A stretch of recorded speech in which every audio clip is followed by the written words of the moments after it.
As shipping containers that formed a community called Tiny Town are dismantled, a former resident is taken aback. They're taking a place that was a home to a lot of people.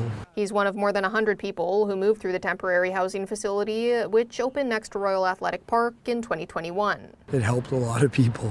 The Our Place Society ran Tiny Town, which offered support to residents. The closure of Tiny Town is without a doubt the saddest thing that's happened to me and to our organization, I believe, in my 5.5 years as CEO of Our Place. He says ahead of the closure, 30 people were living here. They all moved to other homes. It represented the loss of a really successful community housing program, a place where people who had been on the streets for years could find a home, find community, find stability. The city approved a temporary use permit for the project and renewed it multiple times. Victoria's mayor says the clock ran out because provincial regulations put a maximum time frame on the permits. It was pretty much end of life under those regulations. CTV asked BC Housing if an exception could have been made. It didn't answer the question, but shared a list of new shelter and supportive housing spaces.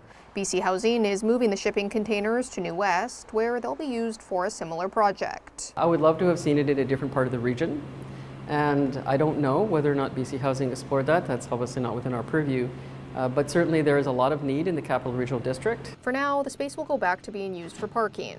The North Park Neighborhood Association says it could be a great spot for a community center. We don't have any place for food hampers or cultural arts programming, so we really want to work with the city on getting some space and understanding what to do to activate the space to do something more than a parking lot. Our Place says the model has inspired similar projects in Canada. There are tiny towns in our country now that exist in part because of the tiny town in Victoria. That leaves him with a sense of comfort, knowing Tiny Town is closed, but its impact is lasting. Anna McMillan, CTV News, Victoria.